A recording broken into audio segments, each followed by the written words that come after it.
Eclesiastes 1:8 diz assim: todas as coisas são trabalhosas, o homem não pode exprimir, os olhos não se fartam de ver, nem os ouvidos se enchem de ouvir. O que foi, isso é, o que há de ser, e o que se fez, isso se fará, de modo que nada há de novo debaixo do sol. Há alguma coisa de que se possa dizer: vê isto, é novo? Já foi nos séculos passados que foram antes de nós. Já não há lembrança das coisas que precederam, e das coisas que hão de ser também delas não haverá lembrança, entre os que hão de vir depois. Agora o verso 18 do mesmo capítulo. Porque na muita sabedoria há muito enfado, e o que aumenta o conhecimento, aumenta a dor. Agora capítulo 3, verso de número 19. Porque o que sucede aos filhos dos homens, isso também sucede aos animais. E lhes sucede a mesma coisa. Como morre um, assim morre o outro, e todos têm o mesmo fôlego. A vantagem dos homens sobre os animais não é nenhuma, porque todos são vaidade. Bem, às quartas-feiras eu tenho tentado conversar com você um pouquinho, refletir com você um pouquinho sobre alguns problemas da alma.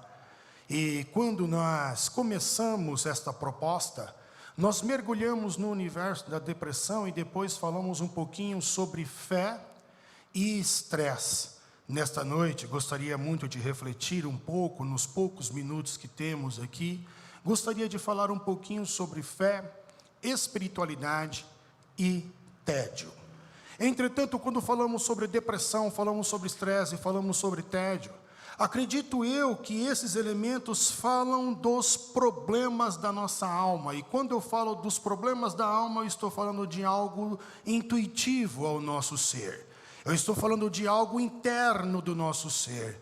Eu estou falando de algo da nossa subjetividade. E o interessante em falar sobre alma, que quando estudamos o assunto pautado nas Sagradas Escrituras, em nenhum momento a alma, ela é tida, ela é caracterizada como algo à parte de mim. Como se a alma fosse uma coisa e eu fosse outra coisa. A Bíblia não trata a alma desta forma. A alma é justamente eu. Eu sou uma alma. E quando falamos de alma, ego, psique, isso que faz este corpo, esta matéria se movimentar nessa realidade, esta alma que está aqui dentro, que faz esse corpo se movimentar, que é justamente o eu, uma personalidade, uma persona. Esta alma, ela tem algumas características, como por exemplo, em Jeremias 31, 25, é justamente esta alma, ou seja, você, eu, você, nós que sentimos cansados e nos sentimos tristes. Jeremias assim escreve: porque satisfiz a alma cansada, e toda a alma entristecida saciei. Quando falamos de alma, é justamente a alma que sente fome. Salmo 107, verso de número 9. Pois fartou a alma sedenta, e encheu de bens a alma faminta. Ainda continuando nesta linha de pensamento, pois muitas das coisas acreditamos que é só o corpo que sente determinadas coisas, quando na verdade não, a alma também. Então a alma, ainda nesta linha de raciocínio, ela sente sede. Salmo 42, verso de número 2. A minha alma tem sede de Deus, sede do Deus vivo. Quando entrarei e me apresentarei ante a face de Deus. Quando Deus olha para cada um de nós, Deus nos considera uma alma. Isso é tão verdade que está escrito lá em Gênesis 46, verso 26 e verso de número 27, E mais especificamente no final do verso de número 27, quando Jacó reencontra José, ele está entrando no Egito, Jacó vai entrar com toda a sua prole, com toda a sua família. E a Bíblia diz que entra no Egito junto com Jacó 70 almas. Algumas versões vão dizer pessoas, mas o original vai dizer alma. Então o que entrou no Egito? Alma. O que você é para Deus? Uma alma. E é justamente aqui, quando nós vemos, encontramos e percebemos que a alma fica cansada, que a alma se entristece, que a alma sente fome, que a alma também tem sede, é justamente aqui que eu vejo a importância dos escritos de Salomão. Salomão é aquele camarada que eu já falei a esta igreja, que ele tem a árdua tarefa de substituir o maior rei de Israel. O maior rei de Israel, o rei Davi, que além de ser o rei, também era pai de Salomão. Então Salomão tem que substituir o pai dele, ao mesmo tempo que tem que substituir o maior rei. Salomão é aquele cara que nos ensina o que é que devemos pedir para Deus. Diferentemente de pedirmos uma porta de emprego, de um salário maior e tantas outras coisas que nós pedimos a Deus, Salomão ensina que você e eu devemos pedir sabedoria. Pois se você tem sabedoria, você vai conseguir administrar as suas finanças melhor, o seu relacionamento melhor, a comunidade a qual você pertence melhor, os estudos de forma melhor, o tempo também de forma melhor, porque você tem sabedoria. Então, quando eu e você priorizamos um pedido a Deus, o que é que deveríamos pedir? Sabedoria, pois é a sabedoria que vai fazer você entrar e vai fazer você sair de forma esplêndida, sem causar danos e ainda trazendo harmonia e paz, porque é justamente isso que Salomão conquista. Deus ainda promete para Salomão, e ele foi, diria eu, o único rei de Israel que teve paz na sua gestão política. Quando se estuda a história do povo hebreu, você vai ver que aquele povo nunca teve paz, e não tem paz até hoje. Até hoje eles continuam em guerra. O povo para arrumar encrenca, o povo para brigar, é aquele povo. Mas nós vamos ver que na gestão de Salomão, aquele reino tem paz. Foi o único momento que o reino tem paz. E por quê?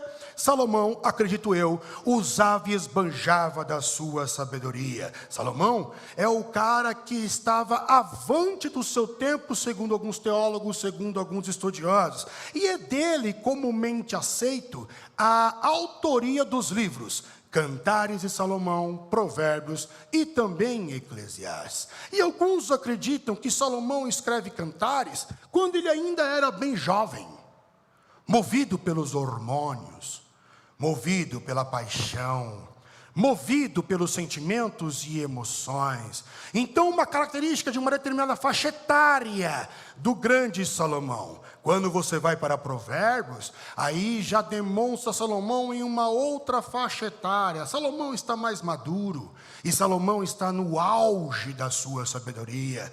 Quando você encontra Eclesiastes, aí então já vamos talvez para o fim. Salomão está avançado em dias, Salomão já está na velhice. E quando encontramos Eclesiastes, me parece que ele é um contraponto com o livro de Filipenses, pois o livro de Filipenses, ele é considerado o livro mais alegre da Bíblia Sagrada, tanto que Paulinho, ele escreve várias vezes: regozijai-vos, regozijai-vos, alegrai-vos, tenham contentamento, fiquem firmes, mas regozijai-vos, abracem, mas fiquem contentes, houve algum probleminha, resolve com um sorriso no rosto. É mais ou menos assim que Paulinho vai falando, é o livro mais alegre da Bíblia Sagrada. Em contrapartida, nós temos o antagônico, nós temos o diferente. Qual é o diferente de Filipenses? Eclesiastes, que me parece ser o livro mais amargurado da Bíblia. Entretanto, ao ler o livro de Eclesiastes, eu encontro ali problemas da alma que colocam a nossa fé em xeque, e eu quero repetir algumas expressões de Salomão quando ele diz: todas as coisas são trabalhosas, o homem não pode exprimir, os olhos não se fartam de ver, nem os ouvidos se enchem de ouvir. O que foi, isso é o que há de ser, e o que se fez, isso se fará, de modo que nada há de novo debaixo do sol. Ele ainda diz, e repito, porque na muita sabedoria há muito enfado, e o que aumenta o conhecimento também aumenta a dor. E para finalizar, repito ainda, porque o que sucede aos filhos dos homens, isso mesmo também sucede aos animais, e lhe sucede a mesma coisa. Pautado nestes textos, que nós lemos duas vezes, olhamos, percebemos duas vezes, me parece que Salomão está passando pelo chamado tédio. A grande pergunta é, o que é o tédio? E acredito que o tédio, olhando para os escritos de Salomão, é uma sensação de enfado por algo lento. Eu vou repetir. O que é tédio? Sensação de enfado por algo lento. O que me parece bem verdade, porque se Salomão está avante do seu tempo no pensamento, então possivelmente Salomão vivia um tédio, porque perante ele, comparado a ele, todo mundo na sua época estava de forma retrógrada, atrasado no que pensava. O pensamento de Salomão estava muito avante. Uma cosmovisão da vida, uma percepção da vida muito avante. Então ficar com aquele povo, com aquele pensamento, naquela gaiolinha, dava tédio. Ele tinha talvez agonia. Por que o tédio é um sentimento de enfado pautado em algo lento? Você pode até perceber, por exemplo, aquelas pessoas que têm um pensamento muito rápido. Porque tem um inteligente e tem um esperto. Então aquela pessoa que é esperta, que tem o raciocínio muito rápido, ele é ligeiro. Você pode perceber que quando chega uma pessoa que tem uma personalidade um pouco mais mansa, mais calma, que ele fica meio que impaciente do lado. Aí ele, vamos, rápido, segue o enterro. Porque ele não aguenta. É muito devagar as coisas. E o raciocínio dele é muito rápido. Então, para ele as coisas são mais práticas. Para ele as coisas são resolvidas no papum. Não tem que ficar uma ladainha e contar a história de Gênesis. Não precisa. Então ele fica em agonia, torna-se um tédio. A pessoa que tem um pensamento muito mais rápido, é mais ágil, quando está do lado de uma pessoa que já não é na mesma personalidade, ele sente tédio, porque o negócio é muito lento. O que é o tédio? O tédio é a sensação de aborrecimento. E Salomão me parece que viveu isso, porque quando ele diz em Eclesiastes 1,18, porque na muita sabedoria há enfado, e o que aumenta o conhecimento, aumenta a dor. Agora veja, quando você e eu nos aborrecemos, geralmente nos aborrecemos por uma ofensa. Nos aborrecemos quando algo dá errado. Você tem 11 meses para trabalhar, 12 meses para trabalhar, não sei, de repente você tem que tirar um mês de férias. E quando é que chove? Ou você conseguiu pegar o banco de horas da tua empresa e conseguiu 3 dias para poder descansar. A empresa falou, não, a gente não pode segurar mais você, está com muitas horas aqui, vai descansar. 3 dias você vai ficar em casa. Aí tu resolve então ir para algum lugar para espairecer uma praia. O que acontece? Chove. E aí então você se frustra, você aborrece. Quando nós nos aborrecemos por uma ofensa, por alguma coisa negativa, por alguma coisa que não deu certo. Mas me parece que Salomão não está aborrecido por alguma coisa negativa, por alguma coisa que não deu certo. Porque ele diz que na muita sabedoria e no muito conhecimento. E segundo ele mesmo em Provérbios, o que se deve se buscar é sabedoria, porque ela é mais valiosa do que o tesouro, do que o ouro, porque se você tiver sabedoria, você conquista inclusive tesouro. É o que Salomão diz. É o que Salomão ensina. Salomão tem um guia ali para você, se você quiser viver de forma financeira melhor, leia Provérbios. Ele tem princípios para que você possa melhorar a tua conduta financeira. Ele ensina, tenha sabedoria. Então nós vamos ver que o motivo pela qual Salomão está aborrecido é um motivo fidedigno, é um motivo verdadeiro, é um motivo fiel, onde ele não deveria estar aborrecido. Mas ele ficou aborrecido mesmo com um motivo fidedigno, fiel, verdadeiro, porque estava passando por tédio. No tédio, até o que é certo é chato. No tédio, repito, até o que é certo parece ser chato. O que é o tédio? O tédio é uma sensação pessimista da realidade. E Salomão também falou isso. Eclesiastes 3,19, já lemos 2 vezes, vamos ler de novo, a terceira. Porque o que sucede ao filho dos homens, isso também sucede aos animais. E lhe sucede a mesma coisa. É como se Salomão estivesse dizendo assim, ó, para que eu vou para a academia, se o fim é isso? Para que eu vou trabalhar tanto? Para que eu vou estudar tanto? Para que eu vou fazer isso? Para que eu vou lá, se o fim é ingrato? Neste sentido, o tédio, ele desconfigura o significado de felicidade. Porque o significado de felicidade é o fim. E já que o fim não é bom, porque o que acontece com o homem também acontece com o animal, então não tem por que eu lutar. O fim é o mesmo. E o animal não trabalha, não faz nada, então eu vou seguir o exemplo de um animal. Eu vou ser como um animal, porque o fim é o mesmo. Para que eu vou lutar? A felicidade não é o fim. A felicidade é uma trajetória, a felicidade ocorre na trajetória, a felicidade ocorre no percurso.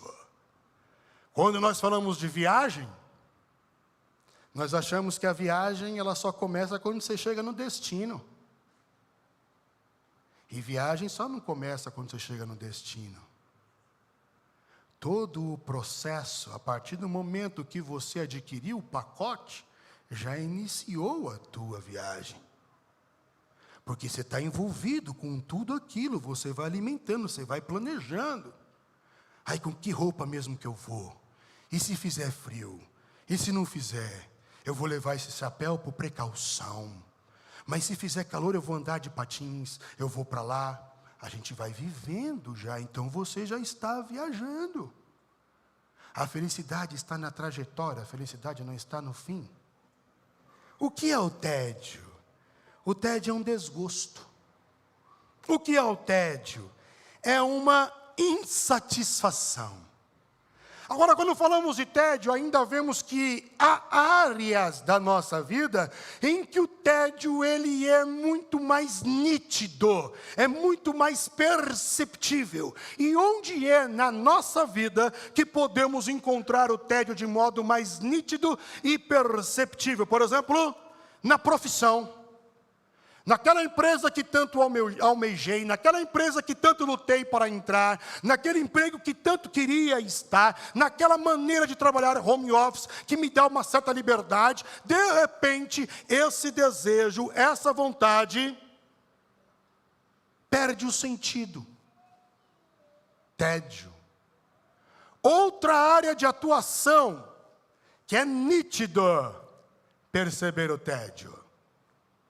Casamento. É nítido. Você percebe nitidamente quando o casamento está um tédio. Aquela euforia. Mozão para lá, benzinho para cá, doce. Príncipe. Só o amor mesmo para fazer os negócios. Por isso que dizem que o amor é cego. Não tem mais. Antigamente não podia se ver o tempo inteiro se beijando. De repente, agora casado, tchau. Fui. Tô indo. Quando vai dormir, não se dá mais o boa noite. Muito menos o beijinho da boa noite. Nada mais. Vira as costas. É nítido no casamento o tédio. Onde encontramos nitidamente o tédio? Na igreja. Na igreja encontramos muita gente com tédio. Ao ponto de não suportar mais o nome igreja. Ao ponto de não suportar mais o que acontece na igreja. Ao ponto de não suportar mais a liturgia da igreja. Eu não vou mais lá não, porque eu sei que vai começar a tal hora, tantos hinos, tanto... Aí vem a oferta, aí todo mundo fala de oferta, eu estou cansado de falar de oferta, depois vai ter uma oração, depois vai ter a mensagem e... tédio. Não vem mais. O grupo que parecia ser, não é mais. A perspectiva e percepção de uma nova realidade, não é. É outra coisa. Aquela pessoa que eu achei que seria agora. Encontrei o amigo agora na igreja. Agora encontrei a igreja. De repente já não é mais aquilo. Tédio. Onde encontramos o tédio? Poderíamos dizer que em várias áreas da nossa vida. O grande problema do tédio é que o tédio ele promove um vazio na nossa alma. E quando há um vazio na alma, você parece que de um modo programado ou intuitivamente, diria talvez instintivamente, você quer satisfazer esse vazio. E geralmente satisfazemos o vazio com prazeres. E com Salomão não foi errado, não foi diferente. Com Salomão foi justamente isso. Eclesiastes, capítulo de número 2 e verso de número 10. Salomão, meu amigo, ele assim escreve: e tudo quanto desejar os meus olhos, porque eu estava no tédio. Então eu precisava de fazer alguma coisa. Então tudo que o meu olho desejou, eu não neguei. Você quer fazer, filho? Faz, vou fazer. Não privei o meu coração de alegria alguma. O tédio promove vazio. E o vazio eu quero preencher de modo intuitivo ou instintivamente. E como é que eu preencho? Na maioria das vezes, com prazeres, como Salomão. Que tipo de prazeres? São variados. Algumas pessoas tentam preencher o vazio na bebida. Por isso que a princípio se bebia socialmente. E a princípio se bebia só na sexta, no sábado e no domingo, porque sextou. Agora, como eu vivo no tédio, eu bebo também um pouco na segunda, um pouco na terça, um pouco na quarta, um pouco na quinta, um pouco na sexta, e mais no sábado, e mais no domingo, porque eu estou no tédio, porque na segunda-feira de novo terminou fantástico, aquela musiquinha já me dá deprê. É segunda, eu vou acordar de novo, às 4, às 5, e vai começar tudo de novo. Então, para poder aguentar o meu tédio, alguns se afundam na bebida, outros no cigarro, outros em entorpecentes variados, outros são compulsivos na compra. Aí eu não aguento mais. Aí sai de repente, você até está assistindo com a pessoa, de repente do nada essa pessoa levanta que parece um furacão, pega a bolsa, temos que sair, vamos. Você fica sem entender nada, você até se assusta. Vamos para o shopping. E vai comprar alguma coisa. Consumismo compulsório. Outros vão tentar preencher o vazio no sexo. Entretanto, quando os prazeres promovem todas as reações hormonais, e a principal, a dopamina, só que a dopamina é como se fosse um termômetro, e quando ela começa a baixar, o que sobrou para você? Tédio. vazio. O tédio continua lá, e enquanto você estava no prazer, na dissolução, o tédio ainda estava lá, o vazio ainda estava lá. Entretanto, você não percebeu porque estava camuflado pelo prazer. O prazer foi embora, o efeito foi embora, o que sobrou? Vazio. Tédio, prazer, não satisfaz buraco da alma. E por que não? Porque o corpo, ele pede pão. E aqui abre um parênteses, o pão é a representatividade de tudo que é matéria. Entretanto, o espírito pede sentido. O pão é passageiro, perece, acaba, roupa acaba, a jovialidade acaba, cabelo preto acaba, bermuda, calçado, carro, casa, tudo acaba. É passageiro. Mas o sentido é perene, é eterno, não acaba. O corpo pede matéria, o espírito, ele pede sentido. O tédio, ele inibe você de fazer coisas corriqueiras que você fazia muito bem. Como, por exemplo, limpar uma casa, como, por exemplo, passar a roupa. Coisas que são corriqueiras, rotineiras, são deixadas de lado. As metas traçadas no começo do ano, você larga. Projetos, sonhos e desejos, cursos são trancados. Porque falta vontade, falta ânimo. A preguiça se instaura. E quando a preguiça se instaura, porque você está no tédio, pois abandonou as coisas corriqueiras e fáceis da vida, você então começa a estancar o desenvolvimento da tua vida. Tua vida parou por causa do tédio. A pergunta: como é que podemos tentar contornar o tédio? É aí que entra então a questão da espiritualidade. Porque acredito eu que devemos entender de uma vez por todas que não somos apenas matéria. Não somos apenas este corpo, não somos apenas essa carcaça. Nós temos uma essência espiritual. Nós somos formados por duas essências. Uma é o pó, essa carcaça, esse corpo. A outra é o espiritual, a vida que Deus nos colocou, o sopro, o espírito de vida. É tão verdade que essas duas essências existem e coexistem de forma mútua. E diria eu, harmoniosa em nosso ser, porque vivemos. Sem perceber que temos essas duas essências, achando que somos apenas esse corpo, se esquecendo do nosso lado espiritual. É tão verdade que o próprio Salomão, ele escreve isso em Eclesiastes capítulo 3, verso de número 11. Ele diz assim, tudo fez formoso em seu tempo, também pôs a eternidade no coração do homem.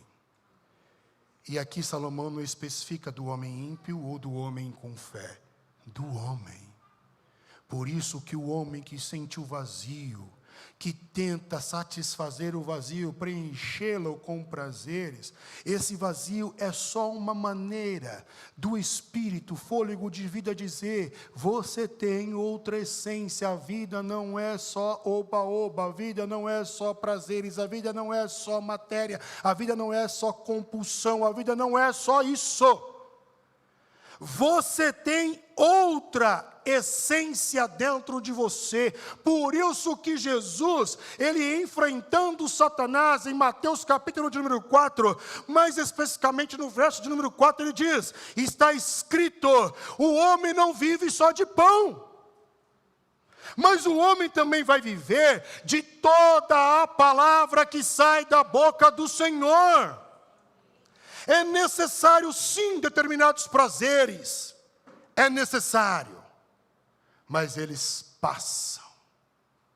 É folha seca, é folha murcha, vão embora. Mas a palavra do Senhor permanece para todo sempre. E não só permanece para todo sempre, mas ela é viva.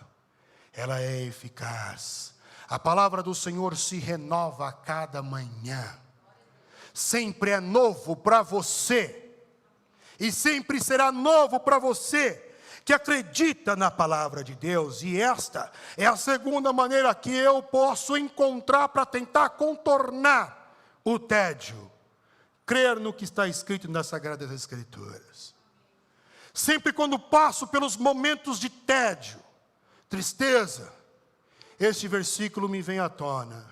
Isaías 40, 31. E eu tento tomar posse e acreditar nisso que está escrito. Isaías 40, 31 diz: mas vocês que vivem em tédio, tristeza, problemas da alma afins, vocês que esperam no Senhor, vocês renovarão as suas forças. Vocês subirão como águias, vocês correrão, vocês não vão se cansar, vocês vão caminhar e não vão se fadigar. A gente precisa de um pouco de paciência.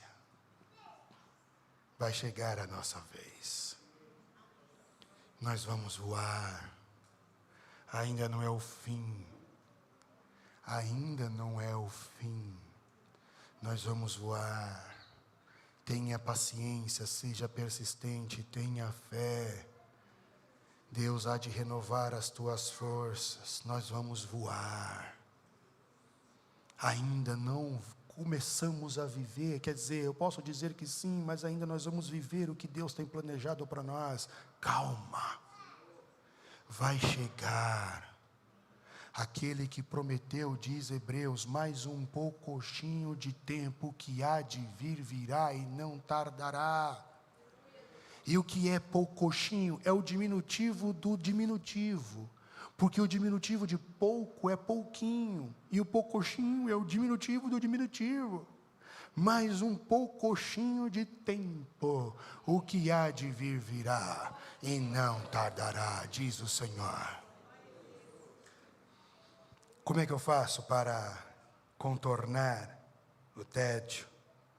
Acredito que devemos procurar encontrar o belo nos momentos. Pois todas as vezes que nós negligenciamos um momento com o cônjuge, com o filho, aquele momento é perdido, ele não volta mais. Cada momento é único. Este momento é único. Não vai voltar mais. Então precisamos começar a enxergar de maneira diferente, porque eu acredito piamente que existem patologias. E acredito que você deve buscar um profissional da área. Acredito piamente que existem problemas que colocam a gente no chão, que testam a nossa fé. Mas também acredito que existem percepções e lentes. Que tipo de lente estamos colocando para enxergar as circunstâncias da nossa vida? Elas também ajudam a piorar a situação, dependendo da lente que você coloca para enxergar aquele ponto de vista. Elas vão dificultar ainda mais aquilo que parece ser certo ou direito. Então tem patologia, tem problemas reais, mas também tem a lente que você coloca. Gosto da frase de Albert Einstein que citei, a jovem Camila, esses dias dizendo que fuja das pessoas que encontram um problema para cada solução. Então que tipo de lente você está colocando? A da reclamação, porque está sendo apontado para você. Que tipo de lente você está colocando? Eu gosto de um livro que li quando eu tinha aproximadamente 18 anos de idade, pois nasci num lar cristão. Entretanto, eu aceitei Jesus quando eu tinha 5 anos de idade, e aproximadamente entre 17 e 18 anos, comecei a me interessar pelas coisas de Deus e pela Bíblia.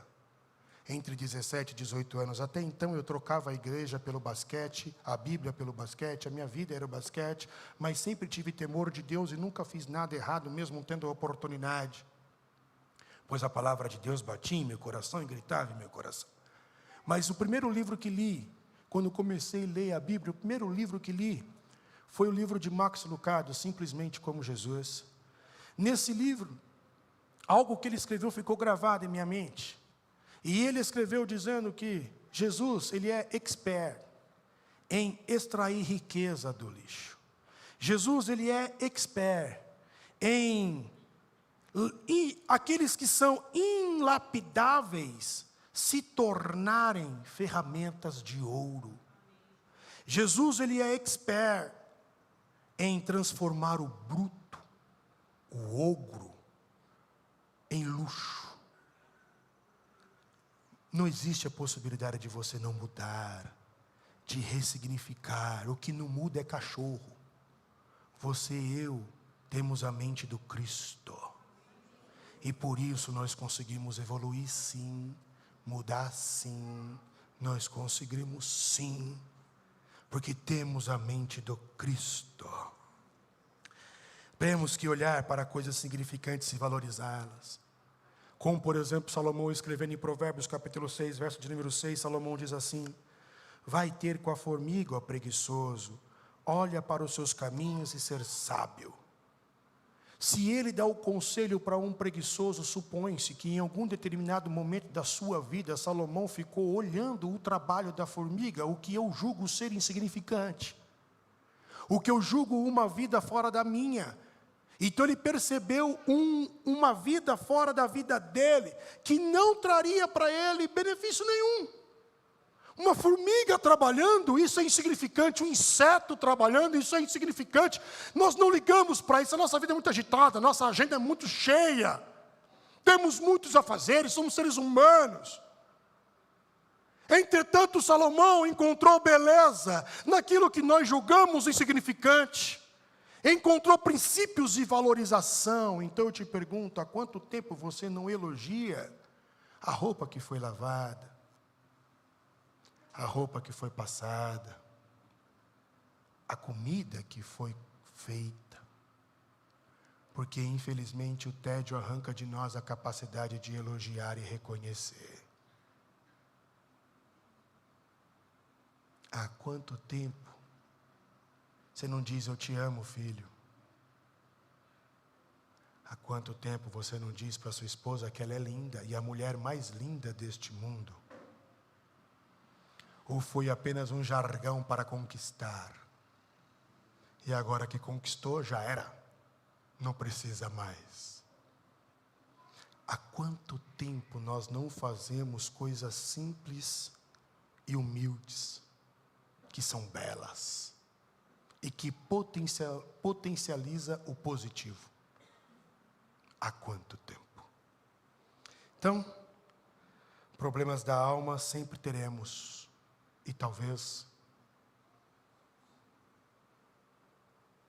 isso nunca se separe de nós. Mas acredito também que é um posicionamento, pois quando eu olho para Israel, no episódio do Mar Vermelho, Deus diz ao povo de Israel para marchar. E o Mar Vermelho é o obstáculo. O Mar Vermelho é o problema. O Mar Vermelho é o gigante. E quando olhamos para a igreja, Jesus ele diz: ide. Ide, porque as portas do inferno não vão prevalecer. Então, para uma realidade e para outra, a ordem é marchar. Então, se você é cristão, ou pelo menos se julga cristão, você faz parte do universo daquele que não para, não importa a circunstância, levanta a cabeça e anda, porque Deus é contigo. Deus os abençoe.